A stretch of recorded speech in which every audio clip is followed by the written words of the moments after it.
Are you interested in stories of action and adventure? If so, I recommend checking out my episode-based book series, The Demon Slayer Psychic, on Kindle Vella. The first 3 episodes are free to read, and new ones drop every single week. That's all I have to say, and now, onto the video. Hello everybody! JGC Anime here. Today we are going to be reviewing In Another World with My Smartphone 2, or Isekai wa Smartphone to Tomo ni 2. I don't know if I said that right, but we're just gonna roll with it. So, what is the premise of Smartphone Season 2? Basically, Toya is trying to understand these things called the phrase, as he ends up talking a bit with his newly found friend Ende and tries to learn more about them and wants to find ways to fight back at them, along with collecting a lot of wives along the way. That's not a great description, but there's not really a good description I could give to this show because of some stuff I want to talk about in a second. So, yeah, with all that said, let's hop into some spoiler-free thoughts. So, in terms of spoiler-free thoughts, oh man, this show has a lot of filler. That's the first thing I want to talk about. There is so much stuff in this show that feels like filler. And the thing is, this is the case in the light novels as well. Because after I watched season 1, I ended up picking up the light novels and I read about 10 of them before just dropping the series because I couldn't take it anymore. I'm amazed I got to volume 10. And it's the same in the anime as it is in the light novels. It constantly feels like there's a bunch of filler being added on. And the worst part is, there are actual times in the light novels where they're actually better than the anime because there's actually a story happening in the light novel, at least to some degree, compared to the anime, where it feels like it's skimming out on a lot of different things just to get to the final little bit of harem gathering and stuff like that for Toya's little harem. And it's just, I hate the way it feels. I hate how everything just feels like filler. Even the stuff that's part of the plot, that's meant to be part of the story, feels like filler. And I can't get over the fact that this season was more of a pain to sit through than season 1. Because with season 1, I was not that far into the isekai genre yet, so I was able to enjoy it to a certain degree. But upon revisiting it, I realized that it's not that good. And season 2 doesn't really help that either. It has a decent moment here and there, which I could talk about more in the spoiler section, but for the most part, there's a lot of moments of this that just feel dull.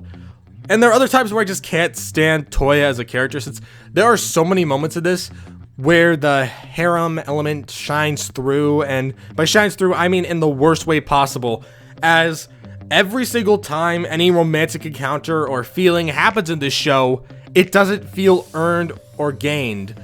And it's not really helped by the fact that Toya as a protagonist is such a pain to watch sometimes. There are other times where he's really fun to watch, which are very rare, but there are times where I enjoy watching him on screen because he'll do something funny or interesting. But overall, whenever I'm watching this story, it's such a pain to see him in these situations that he could easily get out of. He could easily figure out solutions to get past all this, but instead, he's like, like, dude, just think for 2 flippin' seconds! I don't want to dive too deep into spoilers, but I really hate the way Toya reacts to a lot of things because it just annoys me so much. And it gets even worse with this one thing that appears that just like another thing I'll talk about in the spoiler section, there's this one thing that appears that kind of made me want to drop the books. And while I kept reading for a bit longer before giving up, now that they've appeared in the anime, I can actually talk about them. And, well, yes, I can't talk about them here in this section. They really ruined the show for me because I really enjoy some action fantasy adventures, and this new edition kind of ruined that for me. But again, we'll talk about that later. Actually, I want to talk about action. We're going to talk about action here. The action in this show sucks. Like, I get that the budget for this probably wasn't very high, but the action scenes in this are so awkward and stiff so much, and when they're not awkward and stiff, they're stiff and awkward, which may not make much sense, but there are so many times where characters will barely move, and you just see a PNG just running across the screen, and there's just so many moments of this that I feel like there could have been a moment to shine with the animation, but they don't do it because they're like, oh my gosh, we just need to rush through this fight, get everything done, we don't have to put any budget behind this, and yeah. Next thing I want to talk about is Toya's wives, and I can say that I am thoroughly disappointed with the wives in this story, because the whole thing is that he's meant to have this huge group of girls with a bunch of different personalities, and they all are in love with him, and they're trying to be his wives, and that'd be nice if any of them actually had personalities. Literally every single one of them is just I'm going to either brutally hurt Toya because he doesn't do what I want, or I'm going to be obsessive of Toya, complimenting him at every given turn, and I just can't stand it. Like with the first season, it was tolerable because it wasn't like the big focus. The big focus was kind of getting us interested in this world and these characters and stuff like that, which, granted, that's not the full thing, but there are multiple moments where there's a lot more focus on a story than there is about the harem element. And sadly, that's kind of taken away a lot here, as the story elements from the books are basically sidelined for all of this harem crap, and it just gets on my nerves so much because I can't stand seeing what could have had some potential fall apart, which I'll get to in a second since we're about to hop into the spoiler section, because that's all I really have to say without spoiling. There's still so much I want to talk about, but it's all in the spoiler section. So we're just going to hop into the spoiler section. Here's a timestamp to when the spoilers end. If you have seen the show, I recommend sticking around to hear my thoughts, but if you haven't, you just skip to the end so you don't get any spoilers. But again, if you have seen it, or if you don't care about spoilers, you can stick around and enjoy the spoiler section. So yeah, I'm going to catch up to 5 and enter the spoiler section. 5, 4, 3, 2, 1. Okay, so I mentioned before that something gets added in the anime that really brings it down, and this was the case of the books too. I really hated when these were included, and that was the inclusion of mechs. I understand there are a lot of people out there who like mech anime. They like mech stuff. I am not one of those people. I've always enjoyed fantasy, magic, swords. That's always been my thing. I love that type of stuff. And so seeing what was originally set as a fantasy magic adventure suddenly turning it into what's basically a mecha show, which granted right now in this term of the story, the mechs aren't too prominent, but they do get more prominent as the story goes on. I really hate how much the mechs are incorporated into the story because I just don't like mechs. So seeing them become such a focus of the story really grinds my gears, and I really hate that they included that. But yeah, that's definitely my biggest gripe with the show and why I ended up dropping the light novels. Even though I have like up to volume 12 in terms of volumes I own, I stopped at volume 11 because I just couldn't keep going. I was done. And yeah. But moving past that for now, the next thing I want to talk about is there actually are some nice moments in there. And by nice moments, I mean when Toya doesn't act like generic bland protagonist Mr. 1,273rd. And those moments are usually when Toya is being goofy, such as when he's using the slip magic to make people slip up. Or, in some other cases, there is this moment near the end of the show where this new wife, Hildegard, shows up, who, like all the others, fell in love with Toya because he saved her or whatever, because apparently none of the girls can fall for him literally any other way. But leaving that be for now, I want to talk about something that was happening during the whole segment. Basically, Hildegard admits she wants to be one of Toya's wives, so her grandfather's just like, alright, fight me in battle. If you win, I'll let you be his wife. And I saw that and I thought, okay, so this is probably going to be another one of those uninteresting fight scenes that really doesn't feel like it leaves much impact. But then Toya gets smart about it by distracting the grandfather by literally showing like a hologram of a girl in a swimsuit, and that distracts the old man long enough in order to managed for Hildegard to take her down, and I thought that was funny. That's not the only case of when Toya could actually be an entertaining protagonist. He also meets this one girl who's like this yaoi type writer. She writes a lot of boys' love stories, and he happens to run into her, and honestly, I feel like he had more connections with her than literally any of his wives combined, as the two of them were constantly going like a back and forth.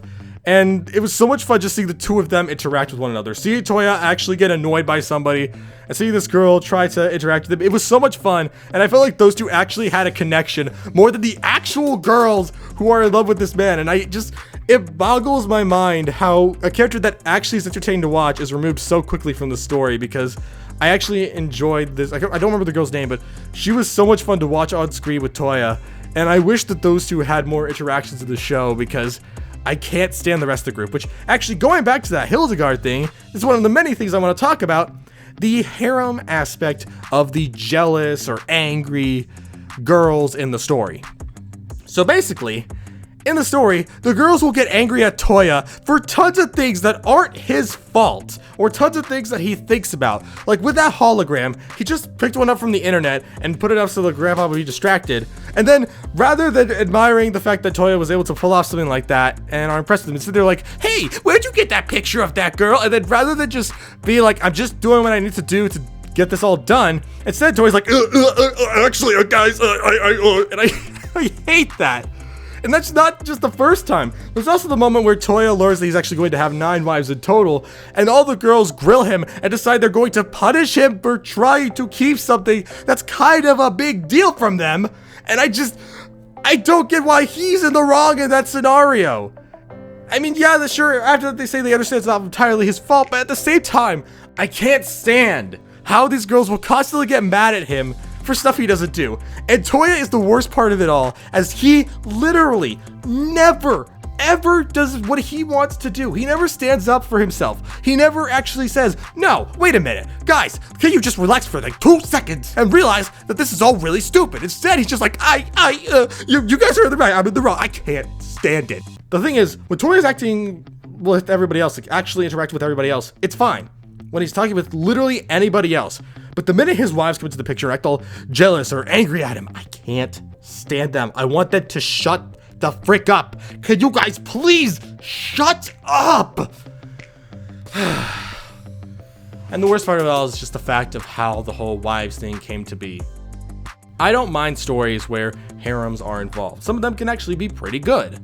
But I don't want them all just falling for the protagonist off the bat. I want them to have developments. I want them to really get to know the protagonist and figure out from there if they're in love with him. Sure, sometimes you could do it for comedic effect of them falling in love with the protagonist. Like one of my favorite comedies, The Eminence in Shadow, does this, and it works for comedic effect because it's a trope. They make fun of tropes. But in this case, it's not a trope, it's part of the story, and I can't stand how literally every single one of these girls is somehow so loyal to Toya, even though they've known him for literally no time at all before they meet him. Like, and by that I mean, there are 2 new wives added to the group in this season, and both of them fall in love with Toya at first sight, and I can't stand how they're just like, oh yeah, I want to be this dude I've known for like a week. I want to live with him for the rest of my life. Like, dude, what? This feels just like I'm ranting about this, because the fact that I'm ranting at the fact of how it's annoying and stupid this is. Like, I remember when I started this anime, I thought the first few episodes were actually alright. They weren't the worst, they weren't the best, they were fine. They were average. I thought they were okay. But by the end, there were so many moments where these girls would get mad at Toya, being like, Toya, why did you tell us about this or that? And it grinds my gears. It became painful to sit through because I just couldn't stand how just kind of controlling these girls are at times. Like, there are times where these girls feel very controlling. Like, there's this moment that might not be intended to feel like emotional manipulation, but it kind of gives that vibe, at least for me personally, where after the goddess of love comes down and tells all of Toya's wives about his first love, then they dress up in these schoolgirl uniforms in order to impress him, and rather than him just kind of telling him how he feels and stuff, instead, one of the girls just walks over and is like, Toya, we're cute, right? It's like, it feels like they're trying to tell you, oh yeah, Toya, if you don't say we're cute, we're gonna hate you for it. And that may not have been the intention, but it felt like emotional manipulation, and I can't stand how Toya just rolls over and takes it. I want him to kind of stand out. I really hate protagonists like that. I hate protagonists that literally never stand up for themselves when it comes to the girls around them. Like, I enjoy these types of stories fine. The harem stuff, fine. I don't love it or hate it. I think it's fine. But I do prefer if there's actual substance to it. I prefer if there's a reason behind it. And I want the main character to be able to stand up for himself and show that he's not a wet blanket or somebody else who can kind of just roll over and take it. Wet blanket might not be the best thing to say in this scenario, but I don't know if you get my point or not. Basically, I want Toya and just other protagonists to stand up for themselves. To tell people, no, this is what I want to think. This is how I feel. Can you stop trying to force me into stuff I don't want to do? And Toya is such a painful protagonist sometimes. He is the big issue of this whole story as he just rolls over and takes it when he could literally do anything he wants. He literally has almost the powers of a god at this point.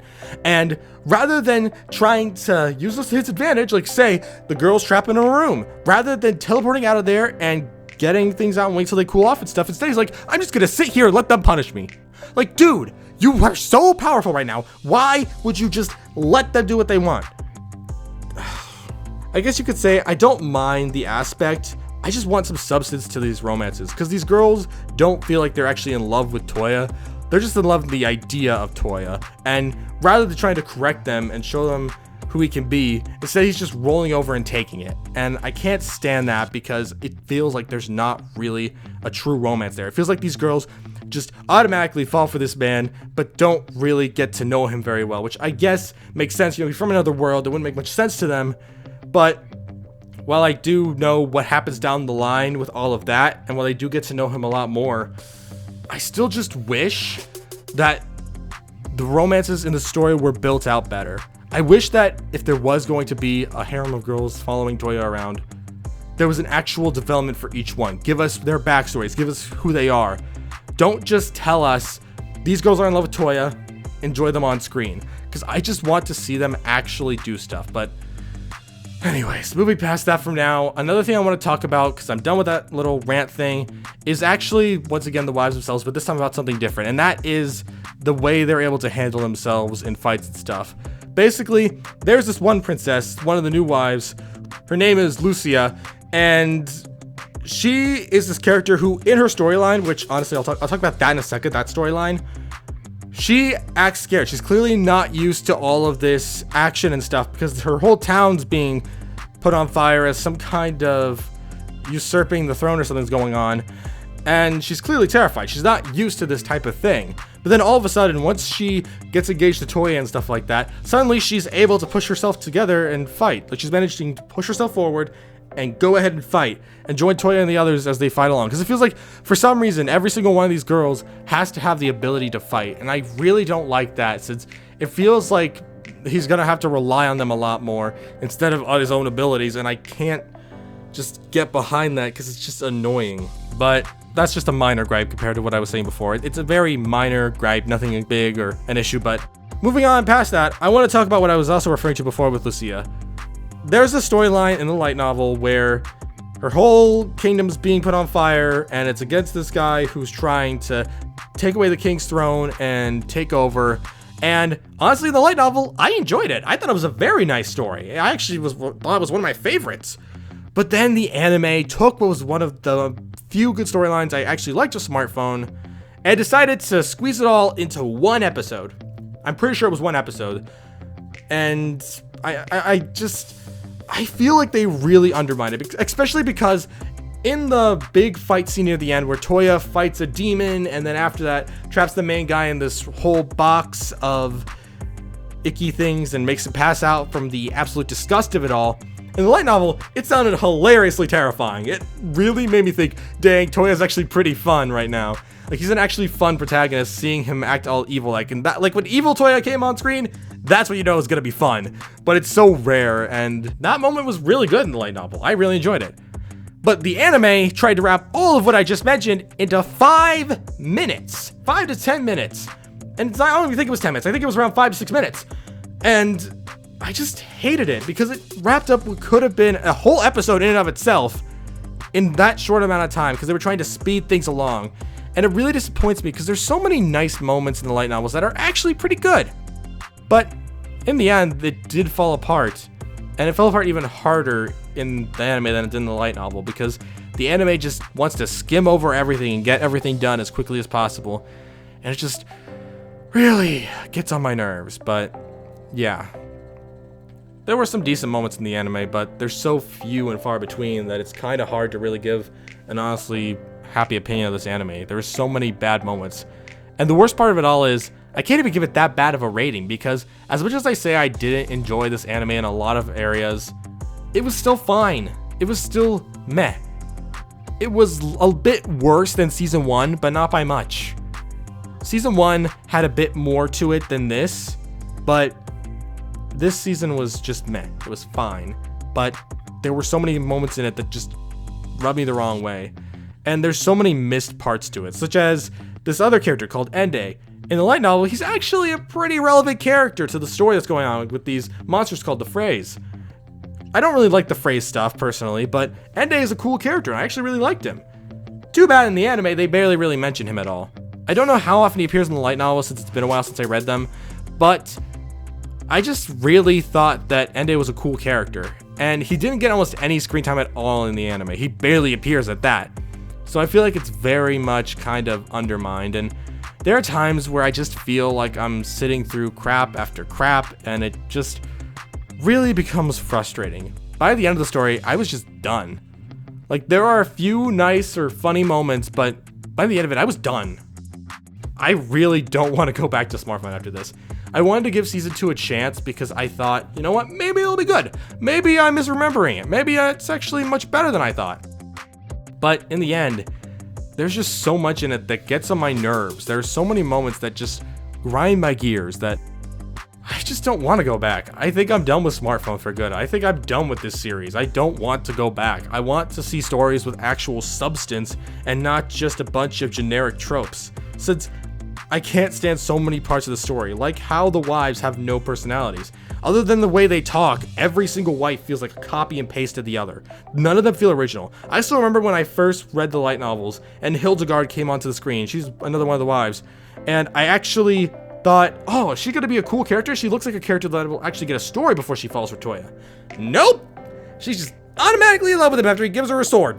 Well, actually, it's after he saves her, but I just feel like that was such wasted potential, because she actually seemed like a really cool character, and I was hoping maybe, just maybe, there'd be something there to work with. And while the other girl who came into the story, Sakura, did kind of have something interesting going for her in the light novels, she's barely really elaborated on the anime right now because they didn't get that far, but overall, I just really didn't like this anime. I really found season 2 to be worse than season 1, as there are so many moments that got on my nerves, and I feel like there's just so much missed potential that really doesn't feel like it could be enacted with the way Toya is in the story right now. Like, if he was more like confident in himself, he's able to stand up for himself and do things, he'd probably be a more fun protagonist. I'd probably really enjoy his character.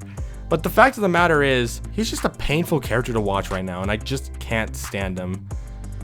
And yeah, I think I'm done with Smartphone. This season really just proved to me just how little I like the series and how much I just want to drop it. But yeah, that's all we have to say. So we're at the conclusion of this video. And what are my final thoughts? I really didn't care for this season that much. There were moments in here that were nice, but overall, I really couldn't stand how unoriginal and uninspired these stories felt. I was really hoping maybe season 2 was better than how I felt when I read the light novels, but in the end, I just feel like it was a pain. It was a pain to sit through, and even though I was really hoping it would kind of be like Skeleton Knight in Another World, where I didn't think much about the light novels, but I enjoyed the anime, in this case, I preferred the light novels. I don't love the light novels, but I definitely prefer the way they told the story compared to how the anime told the story. And yeah, it's just, Smartphone isn't really for me anymore. I was hoping maybe it was better than I remember. It'd be worth a check to see if it was good. But in the end, I think I'm done with Smartphone. I think I'm done with this story, and I'd rather just leave it be. And I wouldn't really recommend this season to anybody unless you're like a big fan of generic isekai. But that's why I give In Another World with My Smartphone 2 a 5 out of 10. It wasn't very good, but it was very mediocre overall. It's much worse than the first season, but if you're bored, you need to turn your brain off, maybe you can check this out. I personally didn't like it that much, but overall, it's just a fine anime, and yeah. That's all I really have to say, and thank you all for watching. If you're new to the JGC Anime channel, don't forget to subscribe. I also do anime fans to the channel, and I will see you all around. Peace!